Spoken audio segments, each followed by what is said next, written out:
Mercredi 7 juillet 2021, tozali wana toujours pour nous servir bino na cadre émission na bino bolinga mingi to yebisaka bino ni ezoleka na mboka kasi tokotaka mwa mozindo ko yebisa bino le pourquoi de choses to répondaka na ba question o ezali pourquoi et comment ni esalemi pourquoi esalemaki pendenge ni esalemaki ni esalemaki lobby pe ni ko salema lobby ezoya po ba yebisi biso que le même cause produise le même effet donc to expliquaka ba événement pe to projectaka ni ezolinga ko salema na bato mayele bien sûr na ba scientifique na ba politique et aussi na ba kambia mboka na ba yo bazana pouvoir ba yo bazana opposition awa to yambaka mutu nyonso ba porte na biso ezali toujours ouverte pour na koyamba bino ba ibolandaka biso partout dans le monde ozali banda mboka benga biso okozwa tango na yo ya ko s'exprimer droit de réponse na yo ko menancer te benga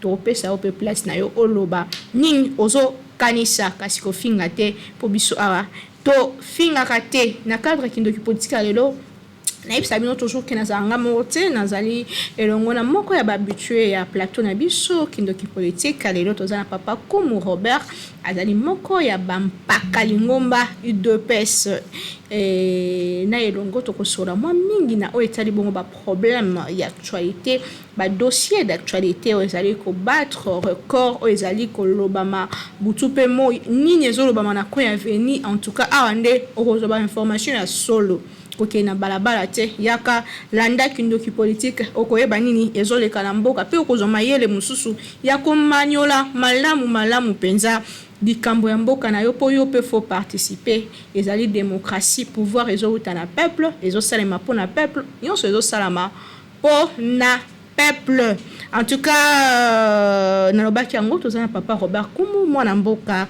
papa Robert Kumu mbote na yo mbote maman journaliste boni santé bon tozali kaka na ngolu ya Nzambe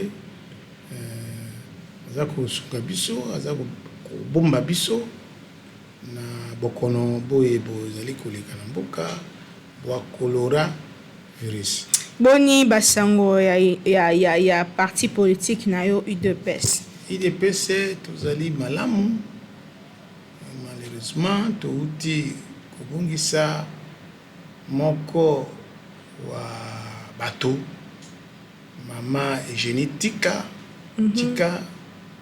zalaki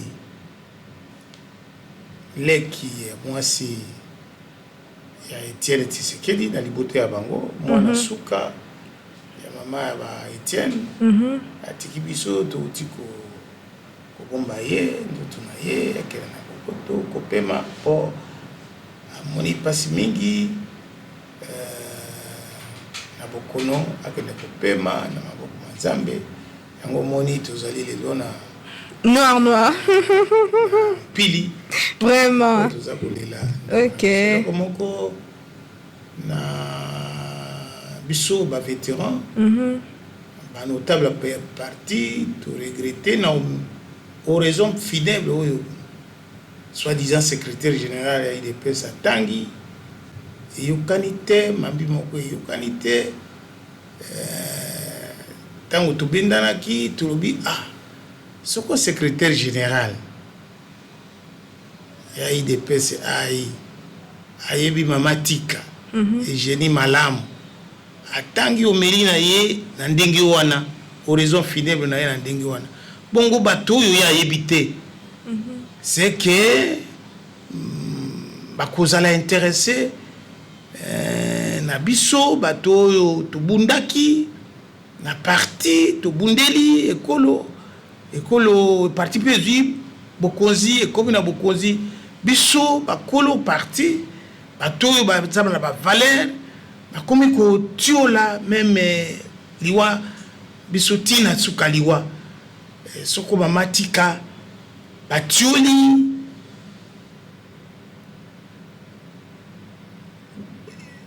bobombo miboye matanga maye malelami malamu te po horizon fidèle ezali nde esika toza kokabwana na mowe mais tangeli ya tangi mokanda mona to bozalaki bampe na kati eloko nini ya bombi yango alobi et yokanité à Salinako. Problème c'est si tu as pas tangi bien té toi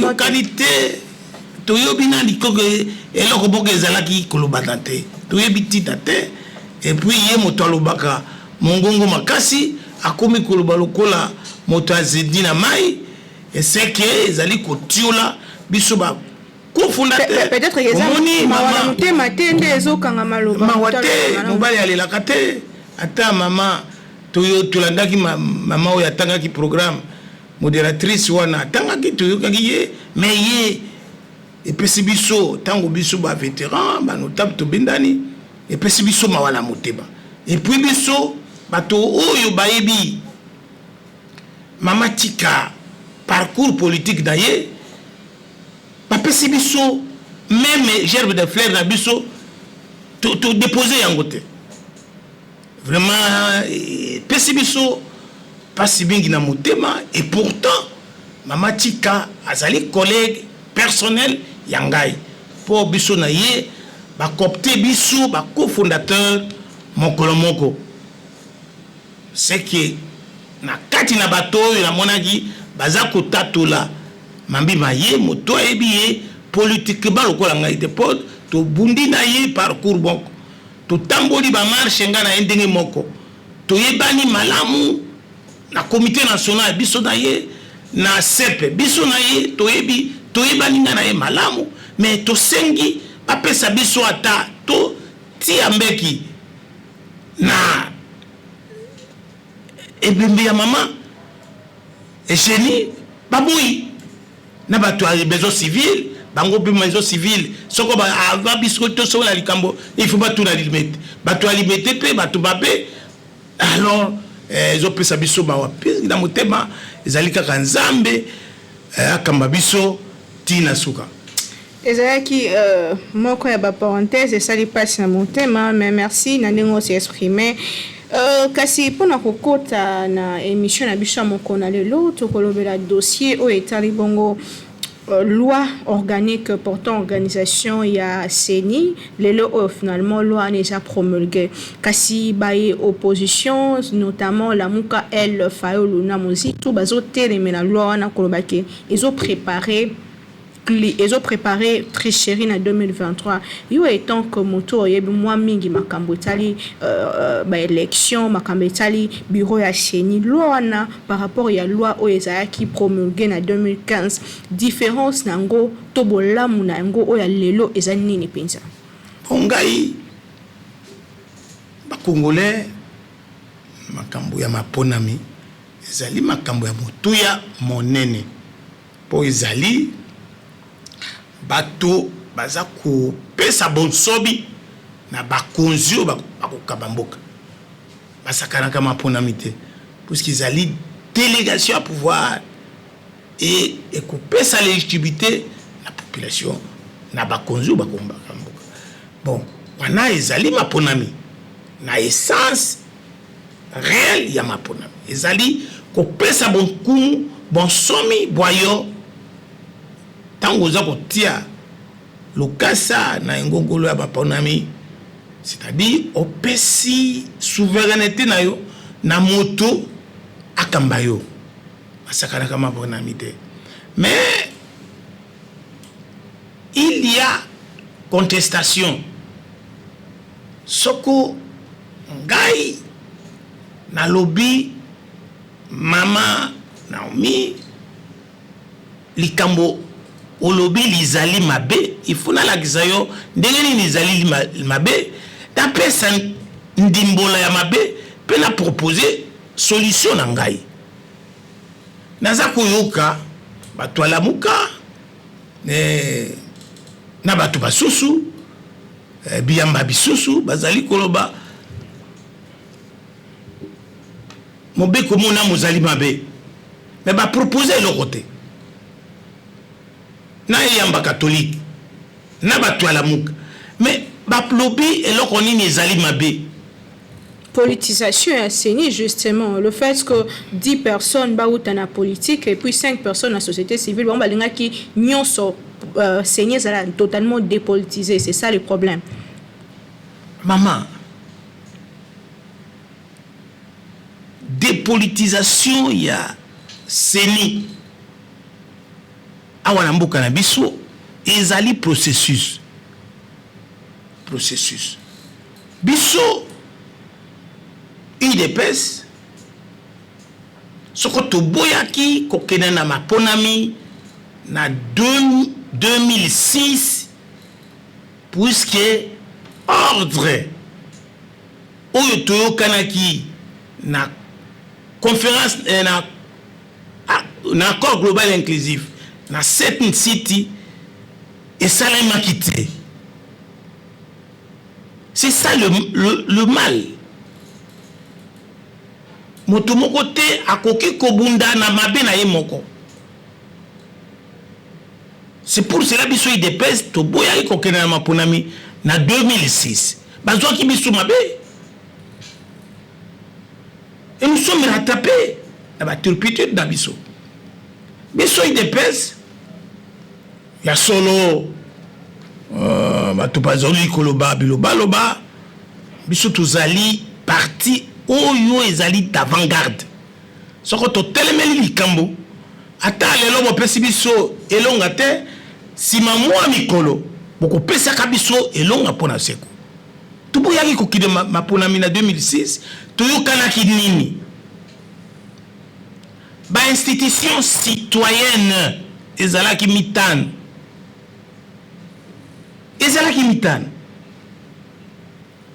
CENI éthique la bonne gouvernance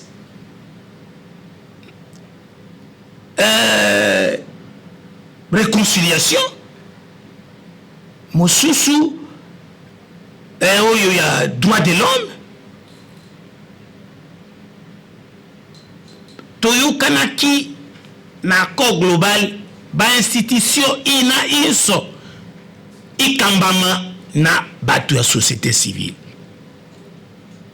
toyokanaki ndingi wana pe toyokanaki na accord global inclusif toyokanaki ete ba élection ebanda na se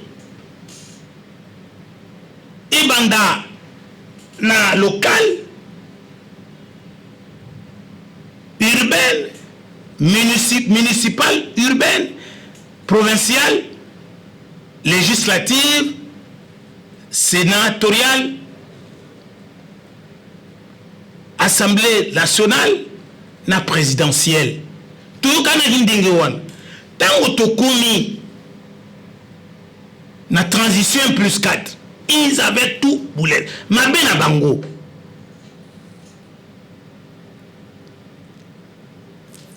Tuyokanaki malamu tuyokanaki ndingi bui tango bakomi posa mbongo ekoteli bango 1+4 bemba baruberwa na bango bafayulu bakotaki na gouvernement ya 1+4 non bazalaki ba député ya 1+4 pourquoi il n'avait pas changé biso totika ilibanda Malobi de presse, politique, chaise vide, ton d'akatin, zwaka elo kote, ti lelo, ba pesi biso région. Petango, bango ba changer ordre. Il y a accord global inclusif. Personne ne peut pas changer la roue. Il faut tokende, malembe na malembe, poto bongisa, maponan. Mais depuis 2006, style et l'eau, et ça limité. Mais biso, tu peux ça qui proposition au regard na ba méfait ou ezo salema na organisation ba élection. Parce que ils allaient malveillants que chaque cycle électoral, contestation post-électorale, ba to ba kufa pour ya ba élection. Au monaki dengue tango na 2011 ndege balingai ko bometienne na maponami tango auti campagne akoya na njili mabe akoya na aéroport ya Barumbu mabe parce que règle za malamu ezalaki malamu te ba élection ba sakanaka na ngote mais na débat oyo ya lelo proposition ya église catholique na fayulu nini puisque soko tozongi mwa sima biso tolobaki na bango bato ba composante batinda bato ezala mbala suka prochainement na 5e cycle électoral basala ndenge Ghana basalaka appel à la candidature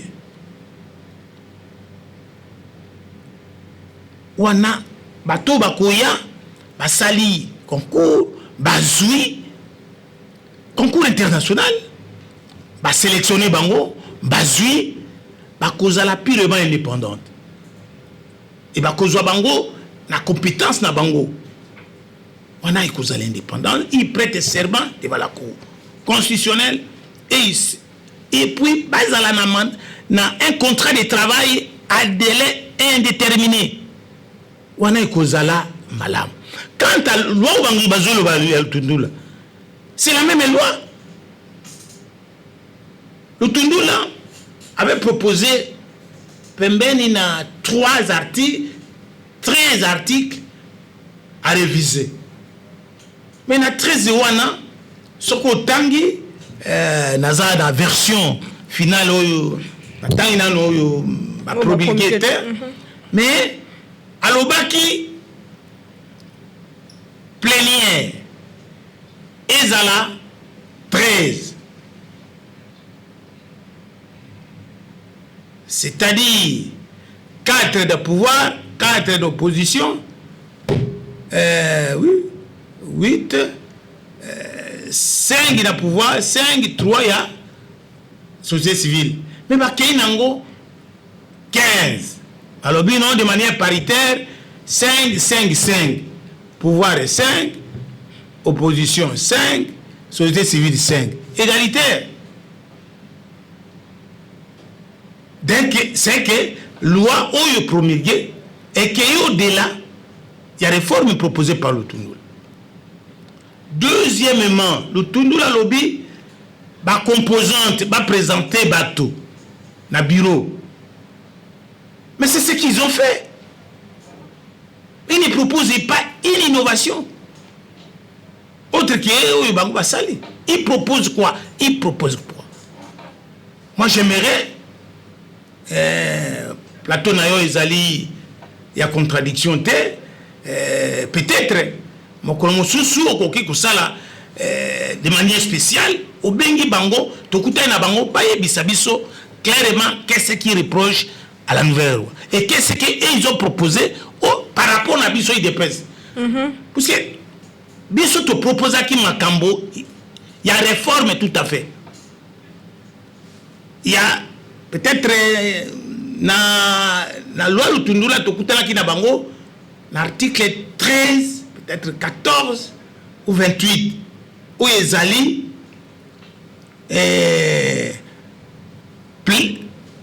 accusation ya mama Braseni soka salimbeba et que contrôle audit ya mama Braseni c'était ça. Mais oui, Moussousou, on était na Lutundula et c'était divergence majeure. Mais adopter loi na bango. Et bango bazako proposer nini. Oyo loi oyo promulguée et pécité. C'est que eloko mongo nazo yeba. Basango yamba catholique na la muka se voit minorisée. La composante na bango. Hein? Parce que le G ya ko ndima bato ya seni c'est na parlement. Hein?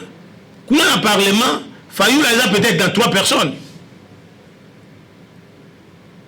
Hein? Église catholique, Zouakana ba binzam à cause de la minorité. Peut-être pour désigner président à Ewana, il se sent déjà perdu. Pardon. Aza ko bona ke a kozwate. Ndenge zaki na baronsar, banini, tout ça mon boulot, baza ko se sentir marginalisé. C'est pour cela il s'agite. Moi ça c'est en lecture ndenge na zobona puisque va proposer un lot comme sous-souté. Mais malheureusement, la loi est promulguée. Français Baloba, le vin ciré, il faut le boire. Donc, la loi est déjà promulguée. Est-ce qu'il faudrait que tu continues à revendiquer? N'est-ce pas là une façon de freiner l'évolution et le processus électoral où il y a déjà, il faut banda pour une élection en 2023? Bon. Omoni na mokili. Soko ozali omikanisa ke ngainde okozanga kamakambo. Mais faut-il pe ozala makasi quand biso il dépêche tout ça qui boycotte. Il faut ozala Tshisekedi hein? Mais les Etienne avait boycotté, mais les élections se sont tenues sans nous, sans lui. Quand même, il est revenu en 2011 sans réforme, changer mais c'est ça la réalité. La loi était complètement bousillée en 2006. Mais il faut aller Etienne, puisque Etienne était capable de freiner Bakam. Mais les élections se sont tenues sans nous. Parce que j'avais à débattre avant la tenue des élections. Et après, le jour même on avait fait les élections. Personne ne croyait qu'il y aura élection. Mais les élections sont tenues. Bon, Fayoul représente quoi? Il représente rien. Vous avez déjà pensé qu'un jour, tout peut s'assainir totalement dans la société civile? Dépolitisation totale. Société civile, Namboka Nabiso, c'est une aventure. Une aventure. Mais pas qu'on peut la société civile. Puisque Bahati, oui, Bahati. Le Kwebo. Président du Sénat actuellement. Ah, où tu vois? La société civile. Mais oh, Mbikai. La société civile. Oh, Moubake. Tant qu'il y a une conférence nationale souveraine, na kombo la société civile d'ici de Kivu. Ah, tu la société civile, finalement, à dire la presse. Et oh, il y a Koufo, MSR, Azalaki Numbi. Azalaki conseil spécial à Kabila. Hein? Ah, tu vois, la société civile, mouvement social, républicain. Il y a Boutembo. Donc, il faut pas qu'on fasse confiance parce que c'est converti ça comme non, c'est des caïmans. Des caïmans à craindre. Mais, Ngoïmoulunda. Balumalu. Mais c'est mémoire. On va dire que c'est un Nzambe. Mais c'est de Baboussa, on va faire qui? Ce que Malumala a créé, qu'on proclame l'élection la char de combat. Azan Ganda Mete. Il va y dossier élection. Non. Il va y dossier élection. Malumalu a proclamé l'élection la char à combat. Il y a Babonisco. On a qui, Bakoya Kobomangaï. Azan Ganda Mete. Pour toutes nos solutions, il faut que ça là. On dit que ça là. Exemple, il y a Seni, il y a Ghana. Nous sommes experts en matière électorale. Natanga, Seni, même il y a Amérique latine, mais il y a Ghana. Puisque Bango, ils font appel à la candidature. Tous les membres de la CENI surtout proposer 26 membres. Pourquoi chaque province a la motomoko. De manière, tant que la répartition à siège, ils vont veiller de manière équitable. Le 15 membres, l'État a sali appel à la candidature. Avec un concours international,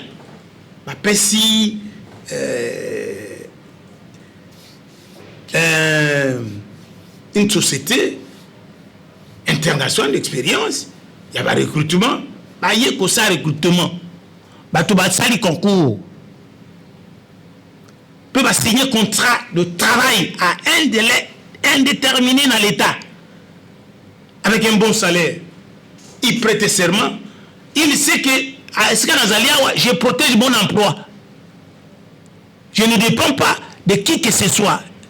Je dépends de mon travail et il prête serment de ne pas trahir la nation. Il va travailler honnêtement.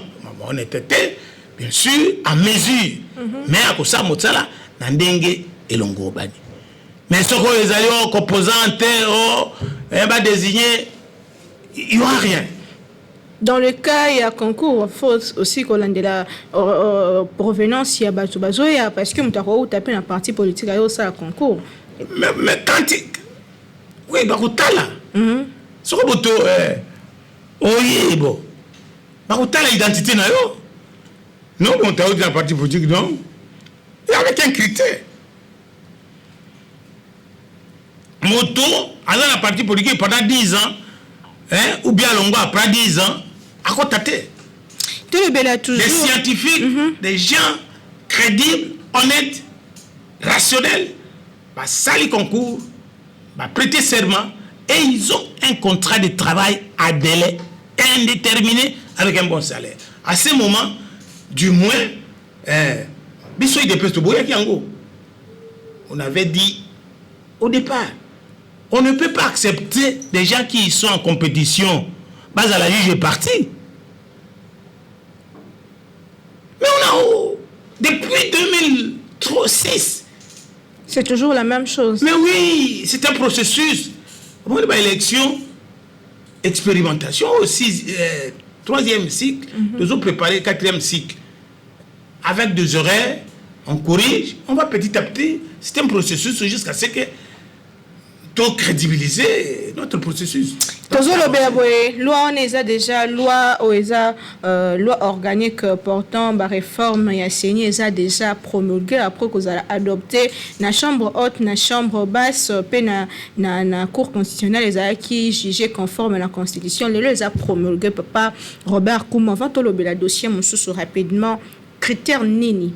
Loi les a promulgué normalement 5 personnes en opposition dans l'union sacrée, 5 personnes en la majorité l'union sacrée, 5 personnes autres en opposition FCC Lamuka et puis 5 personnes sous en la société civile, la confession religieuse et balisanga mususu. Les lois au critère nini il faut monter ça parce que déjà parti politique ils a déjà qui ça dans bino pays de pes boza déjà na ambition ko kota na katia seni ba critère nini il faut ko za nango pona ko kota ba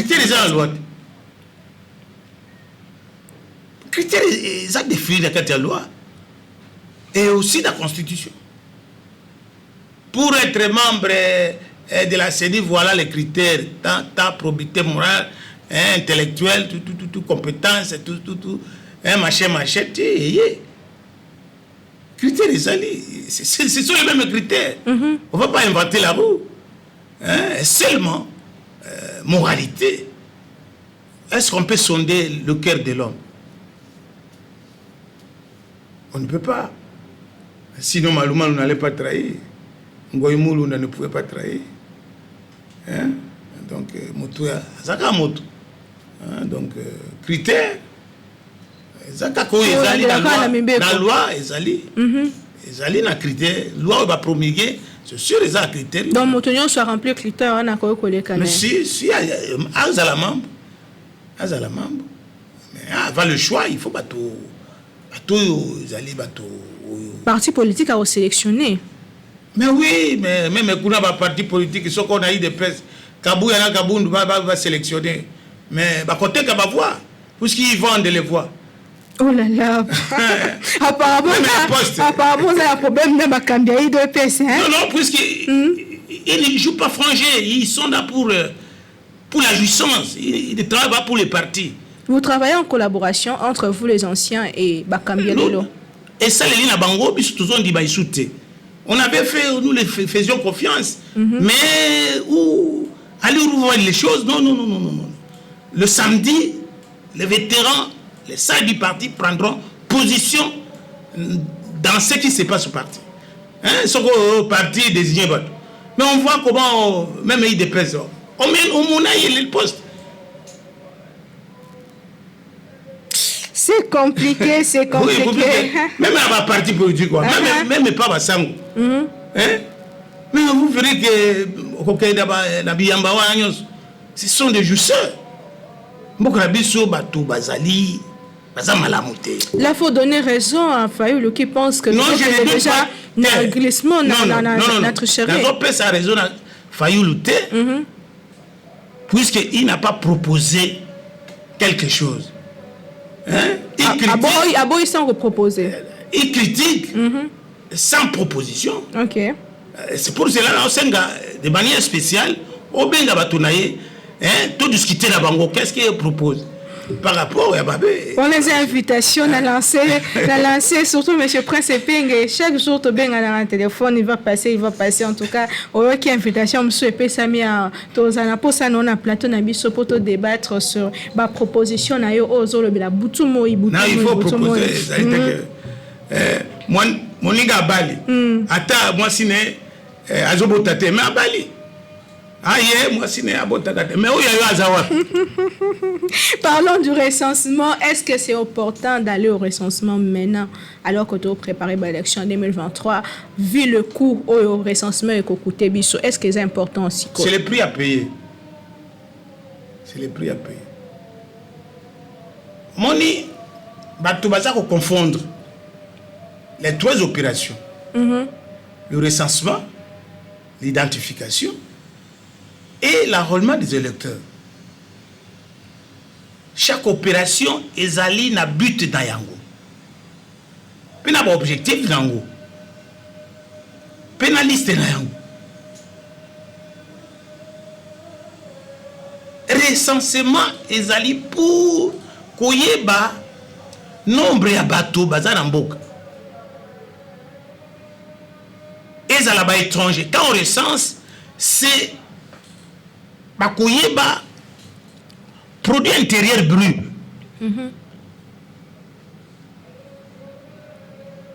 La production, na ba étranger bazali autant. Ba congolais bazali autant. Plus au bazali ba payakuna bazali autant. Alors tant ba kusala équilibre na planification et développement, on tient compte na recensement. Tu bazali combien? Tuzali est-ce que si quoi bazoloba tuzana 105 millions ou 115 millions? Est-ce que c'est vrai?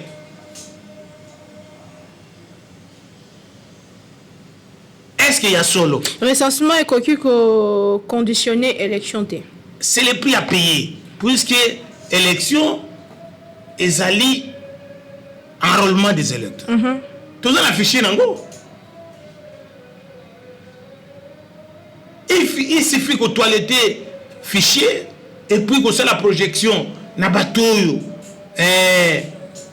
ba koufi alors ba nettoyer fichier ba bongisi ba réidentifier ba réenrôler bateau. Mais ce que le coup là tout ça affiché et puis identification.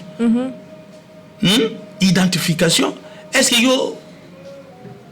yo ça identification au bout de la boulane na banonante na 4 na lonante non quelque chose ah tali depuis au bout de identification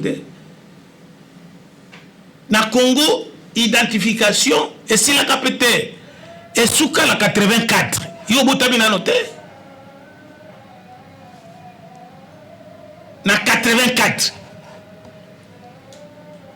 toutaki na 72 tozalaki na carte ya impère ya vert tolongwe tango vundwa we aye na intérieur na administration du territoire asali carte d'identification biométrique bakoye bakoko na ona se ti arbre généalogique na bik ti oyo komi na yo tango Kengo a commis premier ministre et premier commissaire d'État, il avait supprimé cette opération.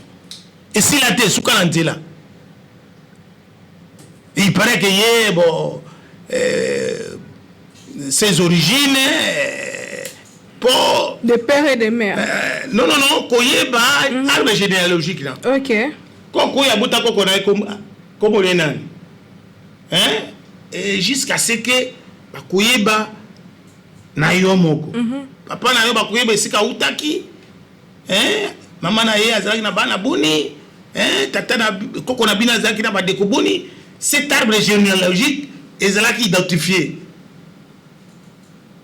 Et l'autre personne avait craint. Qui va me faire origine, moi, quoi, ça douteuse. Mais oui, puisque ce qu'on a vanité, alors qu'on s'en dit. On connaît peu mon cause, on bloqué. Il avait bloqué. Depuis 84. 1984. Tilelo. Carte d'identité, ça l'a raté. Exact. Oh, carte d'électeur, ça a carte d'identité. Carte d'identité. Pour na identification, tokoye bana nani azali mouta, pe nani azali somi. Mais azali te ke soko toye bit ke nkumu azali mouta to bengana ye. Yo azali somi, ngana za mouta, to kutai na mboka, to bukama ndenge moko. Wana opération mususu. Opération Yarolban, et ça, opération Boussous, et ça, une liste des électeurs. Simplement, bateau bazan âge à voter. 18 ans, Tissouk. Mais il y a identification. Dans le recensement, on prend tout le monde. Tous les âges.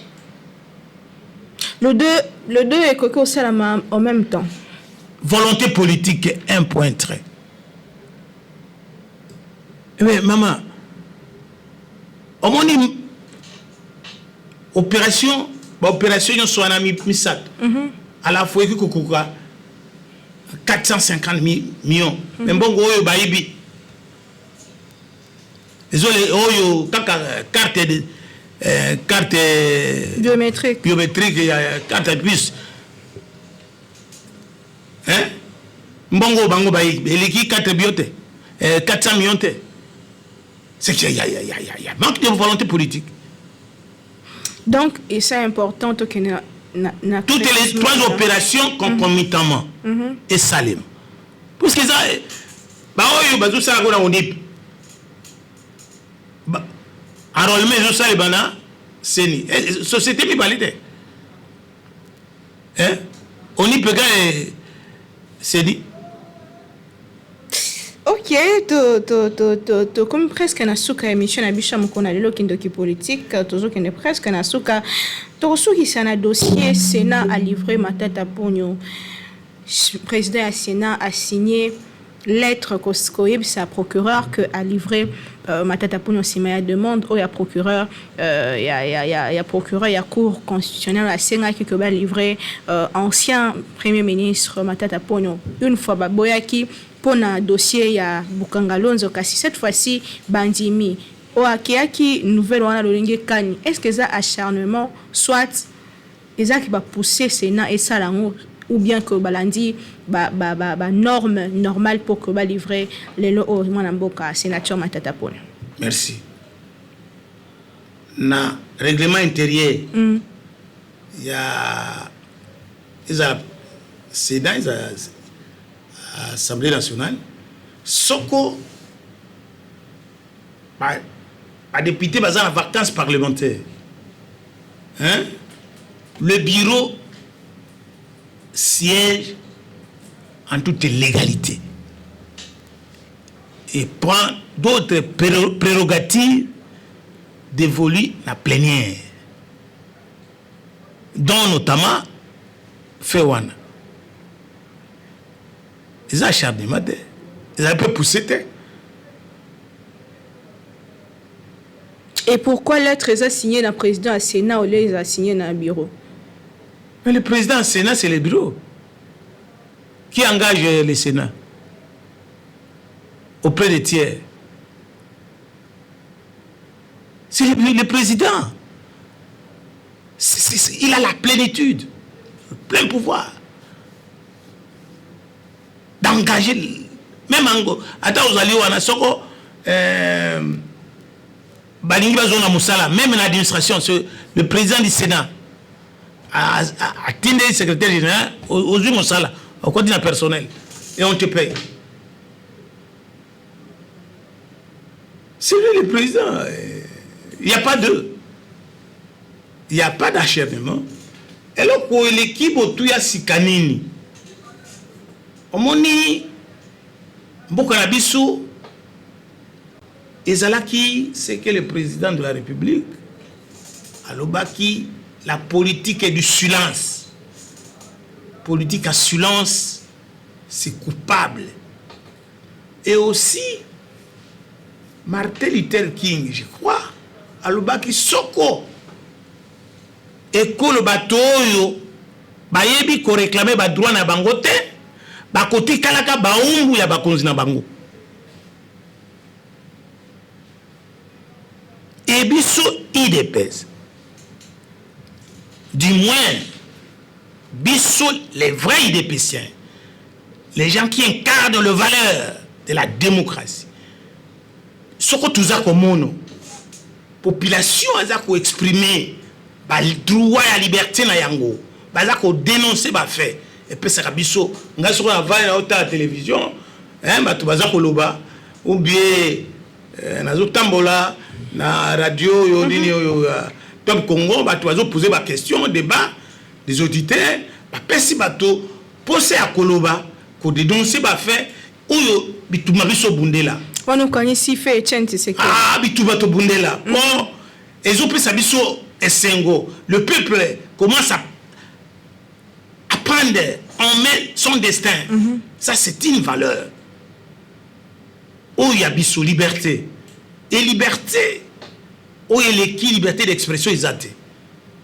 Pour ce que, bakangi yo politique à silence, bapesi yo masque boye, kanga monoko.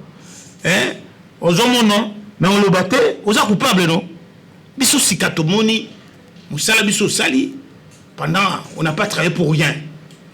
On a lutté pour qu'on se prenne en charge, s'exprimer, défendre les droits d'Abango. Ça c'est ce qui nous réjouit. Oh, il y a Bango Basali. Maman, Mbouki Zali Zalaka bon ibité. Mobutu Alobaki, na meeting moko, na kanisi. Motaïba qui porte encore Mario Losembe. On a 71, 72, aussi c'est de côté de l'école secondaire.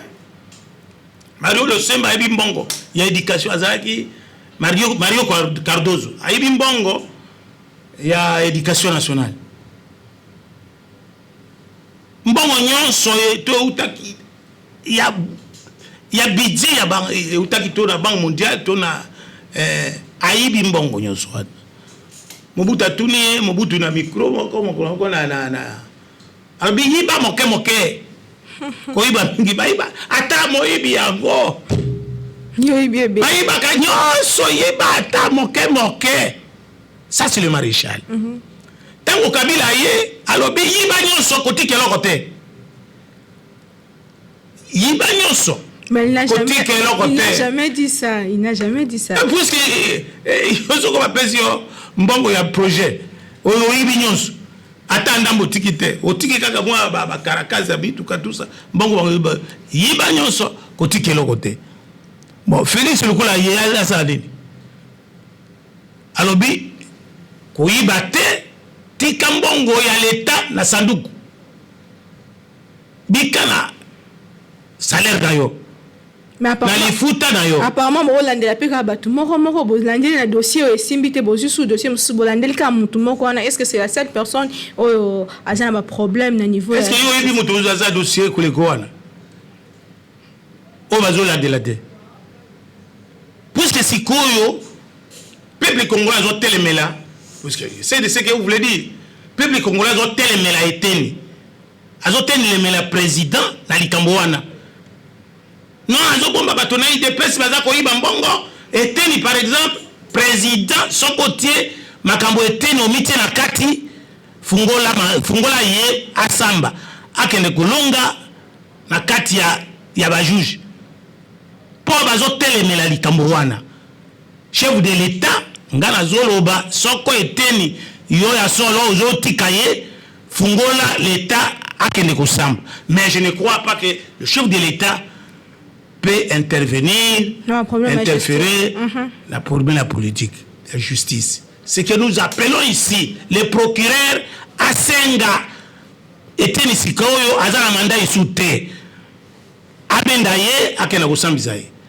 Pour Biso IDPS, Tolingi Te.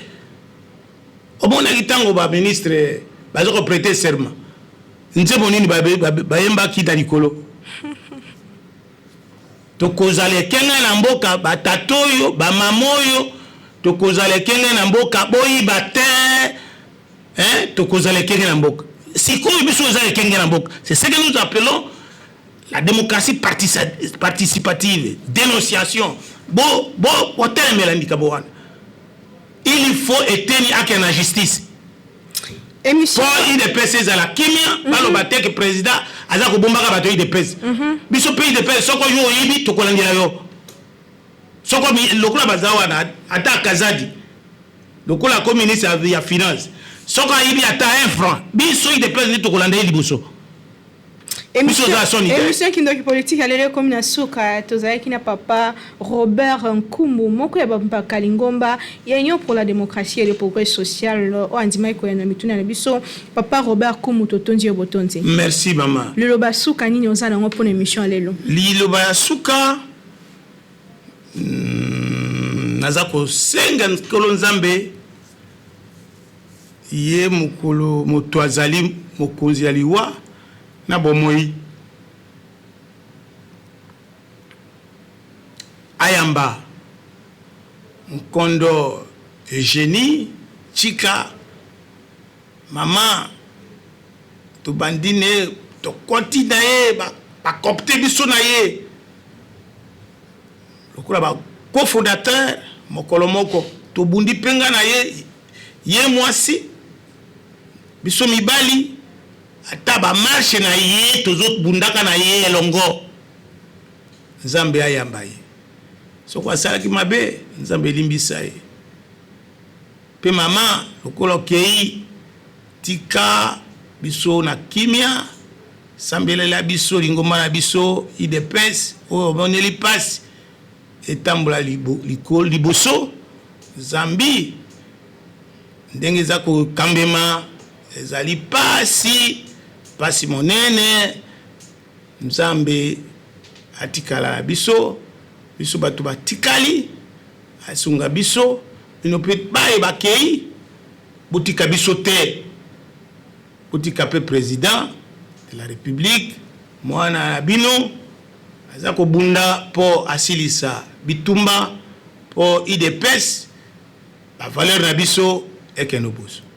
Merci beaucoup Papa Robert Nkumu Ezaki Bongo na Papa Robert Nkumu cofondateur ya IDPS lingomba politique oyo ezali au parti au pouvoir ndenge tolunga ko benga yango na eto sola ki mingi bosipel na émission o bopesa merci na équipe technique et rédactionnelle ezalaki na biso longo merci pe na coordonnateur ya quand même nous sozo continuer ko tia maboko na ye pour que kindoki politique elanda mai pa na yo et pa na biso nyonso s'abonner na chaîne YouTube na biso donc bosana te kotindela biso ba question na yo pe ba suggestion na yo na numéro ezali affiché juste na eba ya écran na biso pe s'abonner na page Facebook na biso to continuer ko so ya ozali banda mboka komela biso oza na intérieur ya mboka na Goma na Beni partout bo continuer ko komela biso na Matadi na Boma bisika bonso tokutani mikolo ezali koya na susi moko ya ko servir bino pe na invité à sika na plaisir toujours ya kozala wana na lobaka toujours tolongola ignorance pe tolinga mboka na biso po